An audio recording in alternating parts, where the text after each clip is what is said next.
Dave Talks Comics, Episode 47, Small Press Expo, Part 2.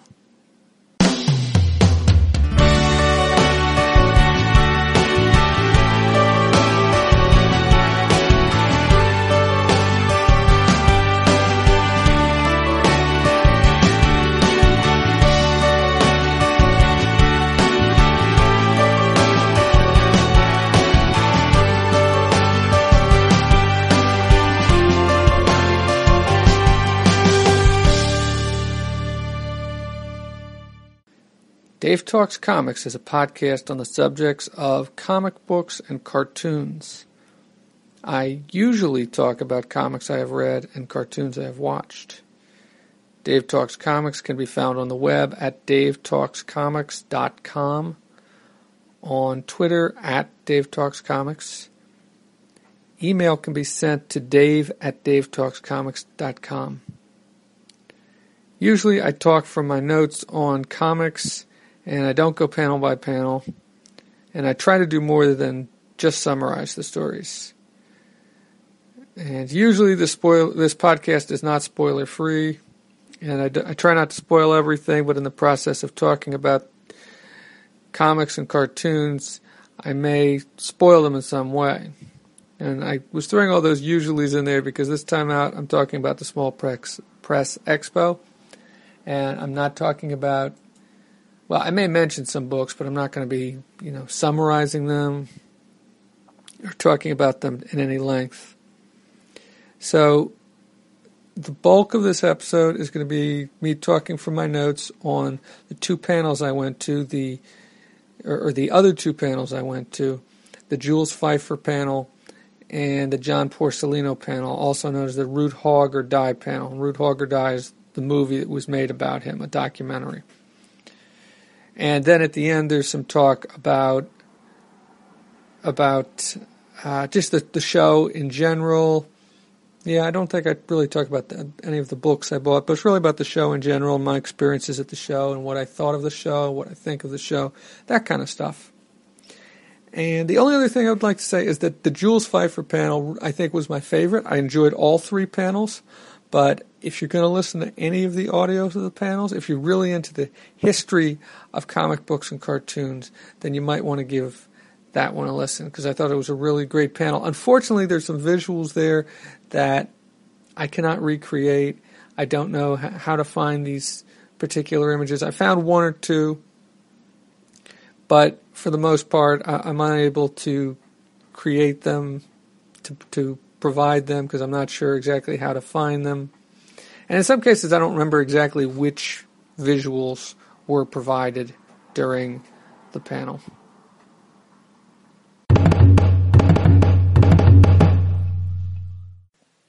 I talked about already all the things I've bought. Talked about the first panel I went to, which was the Raina Telgemeier Q&A. That lasted from 1 till 2. The next panel I wanted to go see wasn't until 4:30, so I had a lot of time to kill in between. That's 3.5 hours. I spent probably 2 of them on the showroom floor, walking around, zigzagging around, back and forward. I picked up some of the books that I already mentioned at that time. I looked at some other things. There were some things I thought about buying, like Top Shelf did a book, which I believe is the first of 3, which is co-authored by John Lewis, the congressman from Georgia, I think. I'm not certain. But it's called March, and it's about his experiences in the civil rights movement, and I think about more than just his experiences, but about the movement as a whole. Honestly, I don't know, because I haven't read the book. I've only looked at it. But I was thinking of picking up a copy of that. Possibly the only thing that dissuaded me from doing that is the fact that Top Shelf is currently having a sale in which most of their books, including March, are at least half off. So I may order it through the sale. But it is something that I want to read. And I did stop by their table and kind of flip through the book. And there's also, I think, a preview of the first 10 or 15 pages available online if you go to the Top Shelf website. Another thing that I wanted to buy, but that wasn't there, and I didn't really think it was going to be there, but I kind of hoped it would, was that at Heroes Con, I had bought a comic book called Dry County #1 from Rich Tommaso. And this was printed by his publishers called Recoil. And I knew that I'd asked him if he was going to be at SPX, and he said no, that he wasn't. But I had hoped that I would be able to find some of their comics, although they haven't put out a whole lot of comics at this point. But I was hoping that I would be able to find some of their comics there, but I wasn't able to. And I think they just released a new one, which either has to do with time travel or the Middle Ages or something along those lines. And it is somehow connected to another comic book which takes place in the present, or at least in the 20th century. I'm not sure. But, so that was a little disappointing. So I guess I'm going to have to wait till next year, unless I want to order them by mail. I'll have to wait till next year to get any more Recoil comics. And I have not talked about Dry County, and I really should. Maybe I could bundle that with some reviews of other comics, other mini comics, maybe from SPX, maybe from Heroes Con or Baltimore. I'm not sure. So at 4:30, I went to the Jules Feiffer Q&A, and the moderator for this was Bill Kartopoulos. I'm not sure exactly how it's pronounced. And Jules Feiffer has been around for quite some time. According to the description of the panel, he has reinvented the comics for multiple times in his diverse and storied career. And he's got an original graphic novel out, which apparently is his first graphic novel. He's written some shorter pieces, some stories, but this is apparently his first graphic novel called Kill My Mother. I don't know too much about it. I did stop by the table where it was being sold. I can't remember right now who the publisher is, though. And so I did flip through it and take a look at it. I believe he's done work for, like, the New York Times not New York Times, I'm sorry, the New Yorker and Playboy and other. I think he's done single page cartoons. He's also done multiple page cartoons or multiple panel cartoons, single panel, multiple panel cartoons. I'm familiar with the name. He did a book a number of years ago called The Great Comic Book Heroes or something like that, which I found a copy of, and it was printed, I think, back in the 60s, and it reprinted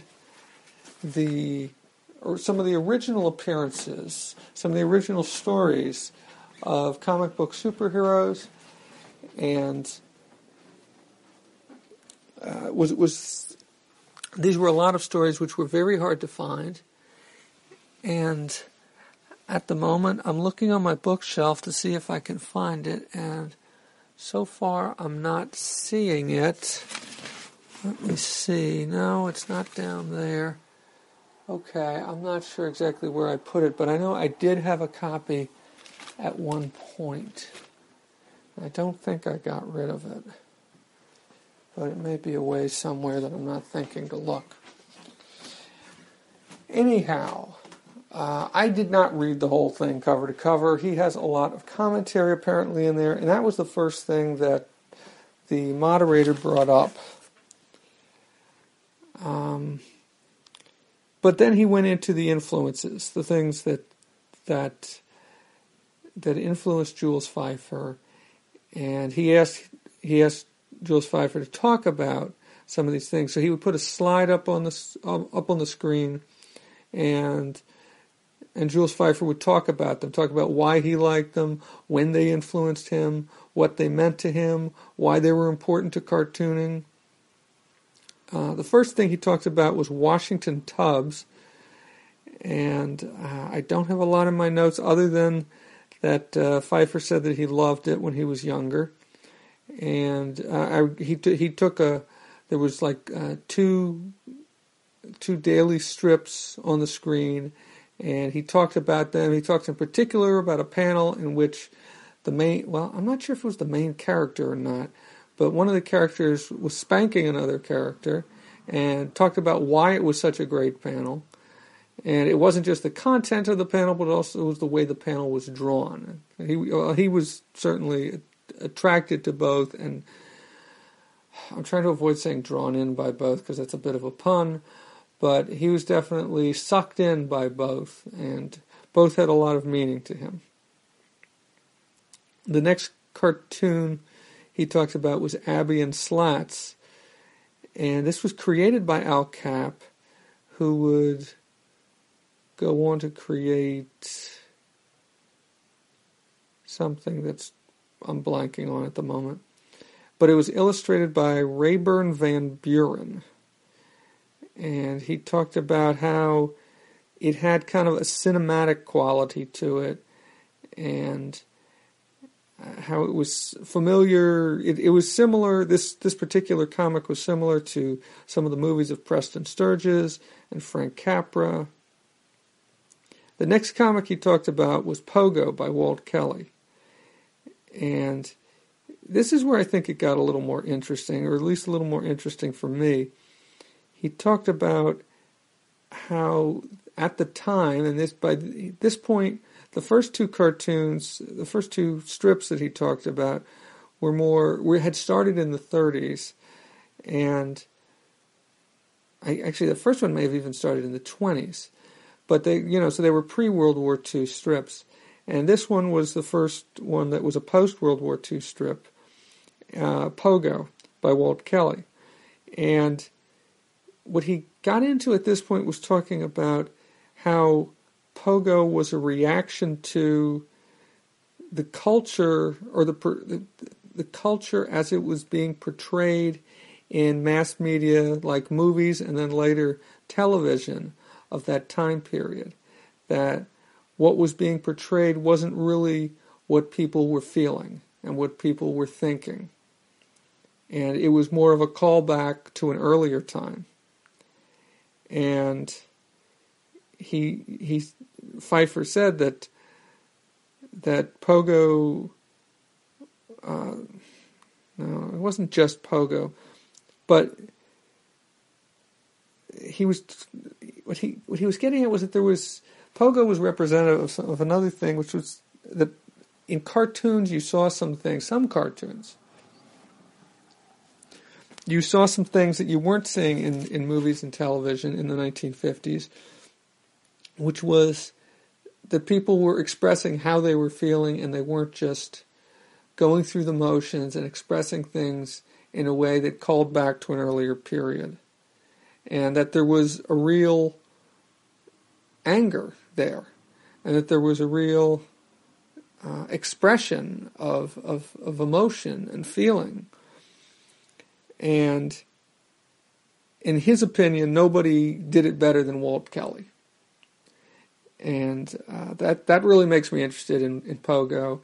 And he also talked about a couple of other cartoonists, William Steig, and somebody by the last name of Steinberg. I didn't take down the first name. But I really am interested in Pogo now, and I'm interested in it from another angle too, a more personal angle, and that's that I know that my father enjoyed reading Pogo when he was younger, and he would have been in his 20s or 30s in the 50s. Yeah. And 20s and 30s, late 20s, early to mid 30s in the 1950s. And apparently he really enjoyed Pogo, and I remember him saying that, but I never remember him talking about it as a political strip or as a strip that had any political angle to it or any social commentary to it. And for that reason, I really want to read it.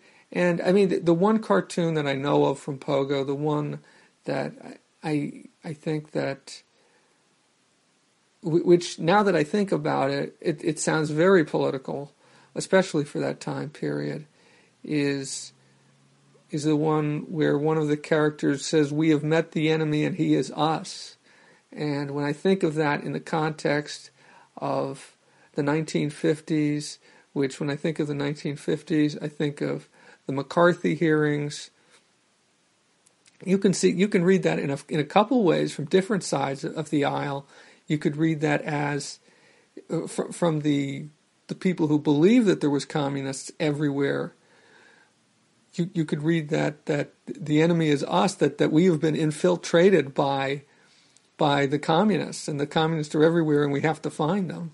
And you could also read that from the other side of the aisle, because you could also see that as the people on the left, or the people who just opposed and I don't think you had to be on the left to oppose this, but I'm sure a lot of the people who did were the people who opposed the witch hunts that were encouraged and led by Joe McCarthy, who felt that we were destroying our own country over this, that we were destroying freedom of expression by conducting these witch hunts and putting people out of work and destroying people's lives who didn't want to do anything more than just express themselves. And because they had some former affiliation, and some of them probably didn't even have any affiliation, but because they had been accused of having affiliation with an organization, possibly even years and years before,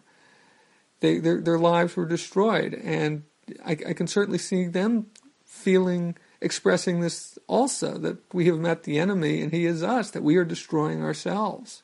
So I think it's a fascinating bit, and I'm a bit off on a tangent here, but it really makes me think about starting to pick up, and I believe Pogo has been collected, and I have not looked into that yet as to if it's all been collected, and is it all in print, or am I going to have to pay ridiculous amounts of money for some of it, or what's it going to be like? So anyway, moving along, getting back to the panel,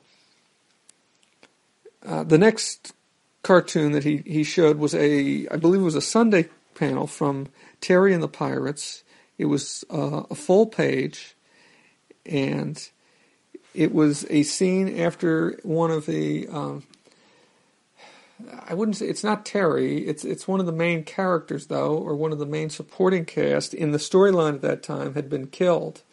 And there was a lot of silent panels in this page, and he was talking about how Milton Caniff, the creator and the artist, the writer of Terry and the Pirates, another cartoon strip that ran in the newspapers, told the story, showed sadness, the passage of time, the storytelling, not just through the words, but also especially through the panels. And there was a number of wordless panels in this. It was like 4 or 5 rows of panels. So there was one long panel on the top, and then it was like three panels per row.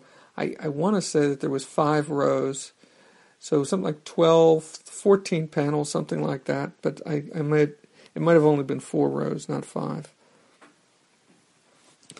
But he also spoke of Caniff being another one who was influenced by the movies and by the. Let's see if I can find this in my notes. Yes. Well, he said that both Caniff and also he spoke about Eisner. He spoke about how Eisner had been influenced by the movies. And let's see. And he loved Terry and the Pirates. And he talked about Will Eisner. He talked about working with Eisner because at one point, this was after World War II, he got a job working with Eisner. He wrote some of the spirit stories that Eisner would draw.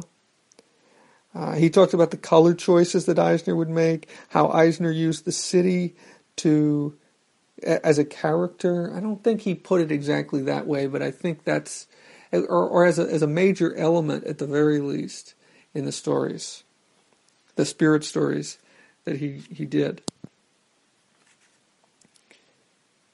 And he talked about how Eisner developed over time. He talked about how he would use, if you've read any of the old Eisner stories, maybe you've seen this, about how he would use the name, the spirit, and how he would work it on the title page into the story. And it would be, usually made up of, there would be buildings or something like that would be shaped like the spirit, the words, the spirit, or just spirit, but and that he was really the first one to do this. And now, honestly, this panel was not supposed to be about Jules Feiffer talking about all these things, but this is what it ended up being about. And it was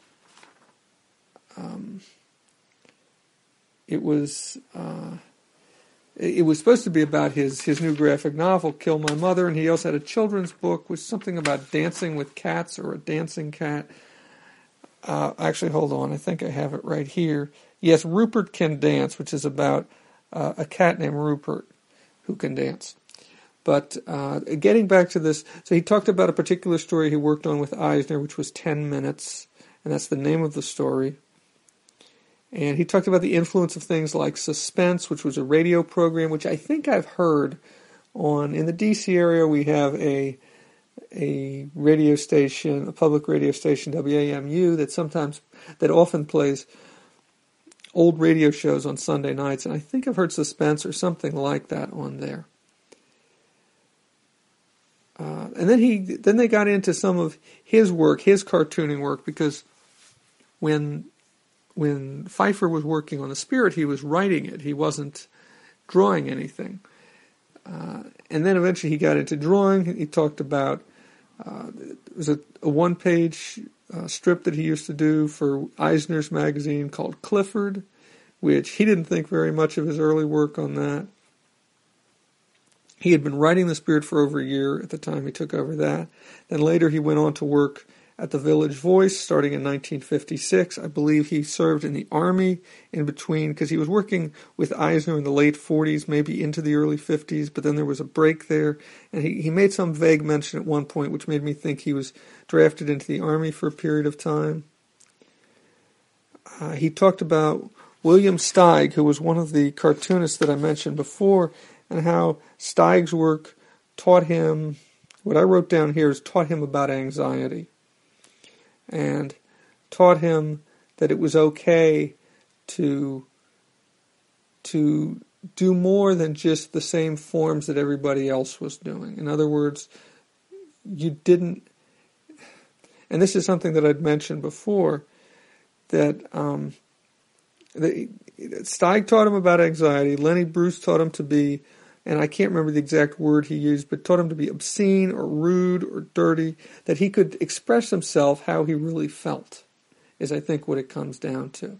Express how he was feeling, and that he didn't just have to tell stories that were of the same nature and the same tone that he was seeing in the movies that were being presented, that the movies of the day, which really didn't seem to be reflective of the mood of the day, but seemed to be reflective of an earlier period, of a wartime setting, World War II setting, or even the mood in the country from the 1930s. And he wanted to show his generation what it was like to be themselves. They thought and felt it, but they couldn't express it themselves. That's what he said. And that's what he strived for in his cartoon strips and in his stories that he told in cartoon form. And he was very hard on the attacks on freedom of expression.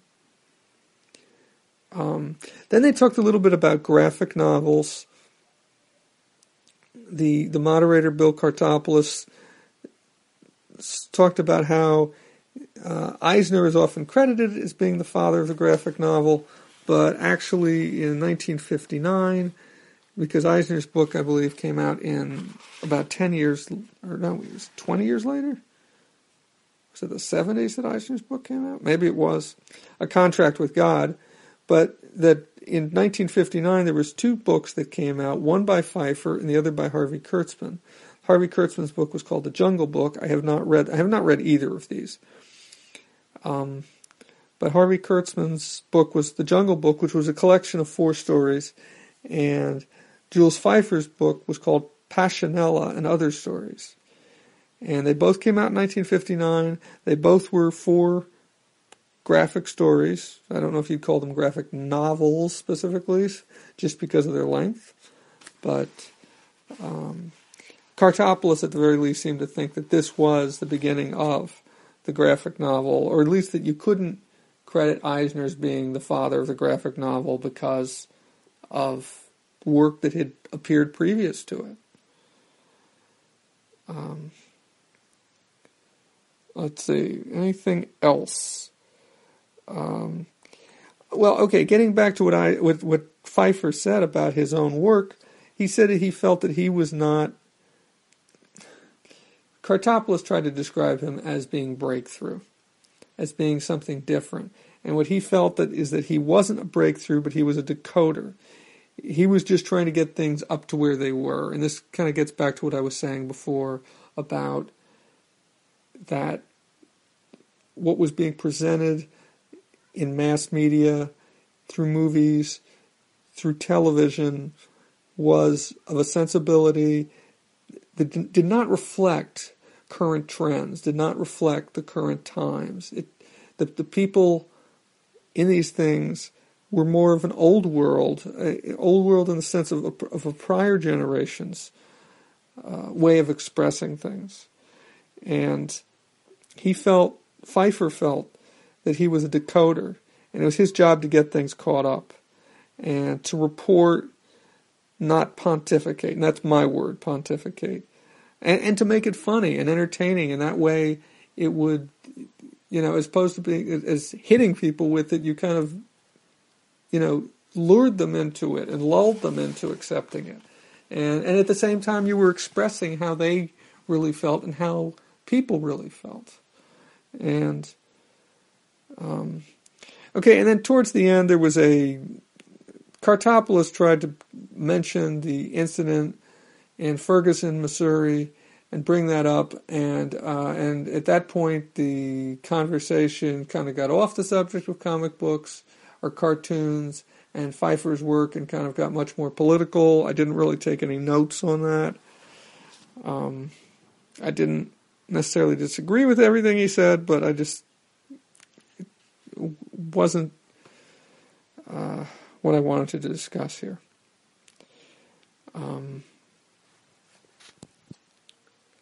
So that was the Jules Feiffer panel. I may have ran on a little longer than I should have there, but the other panel that I went to, which was immediately following it, was a movie panel. So the movie was called Root Hog or Die, and it was about John Porcellino, who is a cartoonist who's been working for about 25 years on a series called King Cat Comics. And it's a series of mini comics. I think he's done over 70 or maybe 80 issues in the 25 years. And the movie was kind of about some of the problems, some of the things he's gone through in that time. It wasn't a full version of the movie. They did have a full version of the movie available for sale. I didn't buy it. The full version, I think, is an hour and 44 minutes. They showed us a trimmed down version that was only 45 minutes. And then afterwards, the guy who made it, whose name was Dan Stafford, and John Porcellino, the subject of the film, were there, and they answered questions, and they talked about it. There was a moderator, Jared Gardner, who's a professor at Ohio State. They talked about the movie and the making of the film, and I've got a few notes from that. They talked about the origin of the title. They talked about the different versions of it.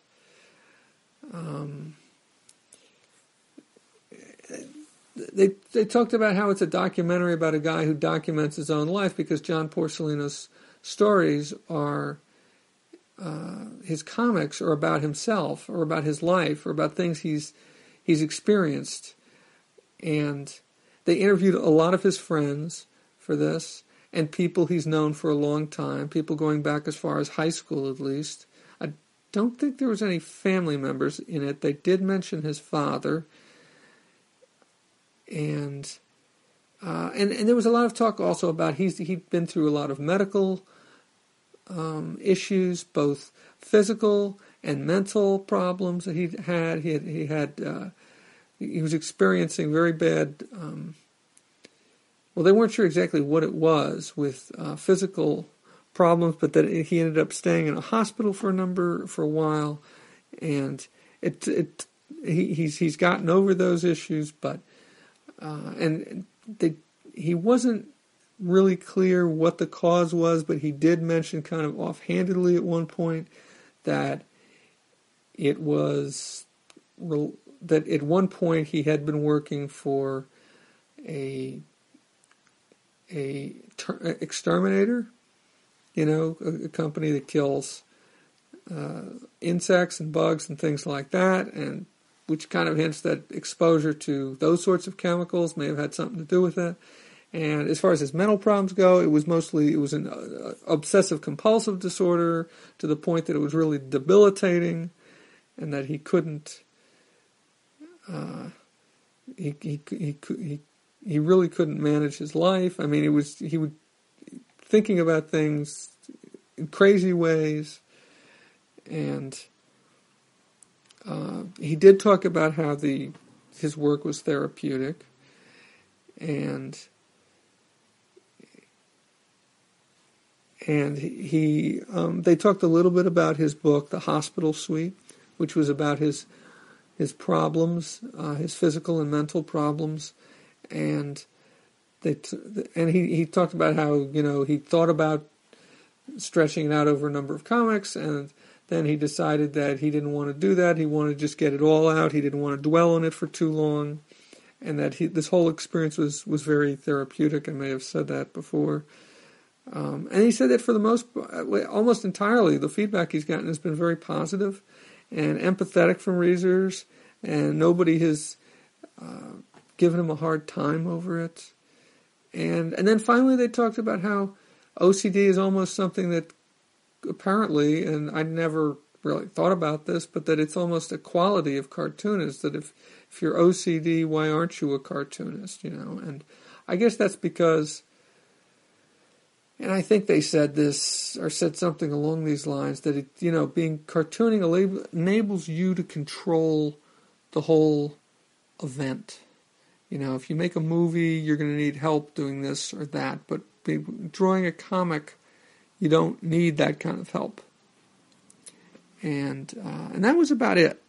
I did tape both these panels. I didn't tape the movie portion of the Root Hog or Die panel, but I did tape the discussion afterwards, and I will put both of those up. I guess at this point, that was it. I mean, that was it for the day. After that, I took off and I left. Just a few parting thoughts about SPX this year. I'm not going back for the second day. But what really strikes me is how diverse the offerings are at SPX. You find everything from very polished things that are put out by high-quality publishers like Fantagraphics and Ad House and Top Shelf, and then other things also very polished by web cartoonists like groups that publish through Topatico, and there was other groups like, now I'm drawing a blank, the Out of Step Arts, and what was the one? First Second, who were the ones that did the cartoons that, let's see, First Second. Oh, they're not actually listed in here. Interesting. And I'm sure I'm forgetting some. But at the same time, you found stuff like that to things that were extremely, well, I don't like to say primitive, because primitive doesn't necessarily have anything to do with skill, I don't think. Primitive more implies the sorts of tools that you use. and the way you use them. It doesn't necessarily mean that you are skilled or unskilled, or that you haven't been doing it for very long. But you have things like elementary, my dear, which is what I was trying to get at, which is something that's done by somebody who it doesn't look like has been drawing for very long, or practices it a lot. But he definitely has a story to tell. And there were plenty of those around. And I'll be honest, I did not go to every table, and I did not go to most tables, and look at everything they had. And of course and I think I've talked about this before with respect to other conventions, you get people who are really trying hard to sell you something. You get people who are willing to talk and discuss things and aren't pushing the hard sell, who are more interested in, I guess, just being there. And if they can make a sale, good, and they probably do want to make sales, but they realize that the way to go about it is that there's more to a show like this than just selling things. But I mean, it's interesting because there's some people who, if you don't show an interest when they start talking about it, they'll say, okay, there are people who you go up to the table and they might be working on something, and they'll give you a couple, they'll shoot you a couple lines about their stuff, and this is what it is, and this is how much it costs, and if you like, I'll do a sketch in the book. And if you don't express interest, they'll say okay, and they'll put their head down and they'll continue to work, And I'm sure if you had questions, they'll be willing to answer them. But then there's other people who will just keep on talking to you as long as you're in front of their table. People who I think don't get as many people stopping in front of their table. So you've got a real, and there's also a certain amount of cliquishness to shows like these, or to any show really. But even though you don't have the big superhero comic book publishers at shows like this, or even other publishers like Dark Horse and Image are not at shows like this, you still have, it's not one big happy family, I guess is what I'm trying to say. There people do tend to still break themselves down into these separate groups, and they self-segregate to some degree, I guess is what I'm trying to say. And there's probably something for everybody out there at a show like this, just about. But finding it can sometimes be difficult. And working your way through the crowds can sometimes be a little bit intimidating. The way people, meaning the people at the tables, will approach you and try to sell you stuff, and then you feel like, or this is the way I feel. I feel like, I'm constantly under attack, kind of, constantly. Somebody is trying to get my attention. Is trying to get me to buy into their work, and sometimes it's easier just to say okay, sure, and give them some money and take the book, But do you really want that book? Will you really read that book? Because honestly, I've got stuff that I bought a few years ago, and maybe even more than a few years ago, that I have yet to read, or that I have never read or even opened really, other than to maybe flip through it once. And so I've just learned to be a little more, give everything a quick one-over as I'm going past it, and not get too close. Unless I'm really interested, or at least interested enough to want to know more.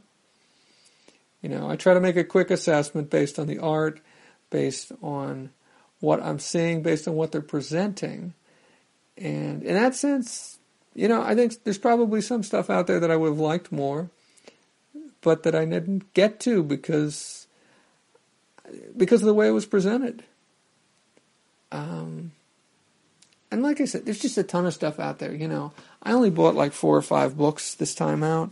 I'm sure I could have bought more, but I didn't want to come home with, a big stack of books. So I limited myself. I'm sure there's stuff that I didn't buy, which I would enjoy, and maybe I'll buy some of those things later on. But for now, I think that's going to have to do it as far as SPX goes. I think this is going to be the last show that I go to this season. I'm not interested in going to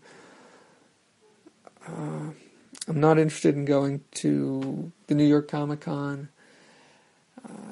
There are no other big cons here in the DC area this year. I think there is an anime convention in November or December or something like that, but I'm probably not going to go to that. I may make it to one of these little small cons that take place in either a hotel, or there's one that takes place in a volunteer fire department that they hold a few times a year. There is the Richmond Comic Con. I might make it down there. I'm not sure. It's a bit of a drive. It's obviously not it's further than Baltimore, but it's not as far as Charlotte. There was a show. I was thinking about going out west to a show out in San Diego, but I'm just not sure about that now. My life is just I think that's in about a month, and I think I'm just going to be a little too busy with various things, and it's just not convenient. And anyway, I enjoyed SPX. I thought all three panels that I went to were worth it. I go there always to learn and to experience and to find new things, and I think I was able to do that, so it was a good experience. I guess one thing I should mention is I had a headache yesterday, so I was a bit under the weather, not completely, but so that did kind of impact my day. But I'm feeling better now, and I am recording this the next day. This segment, the first segment, I recorded on Saturday night after SPX. So I think I've rambled on long enough, and if I think of anything else, I'll make another recording and attach it to this. But I think that's going to do it for my coverage of the 2014 edition of the Small Press Expo.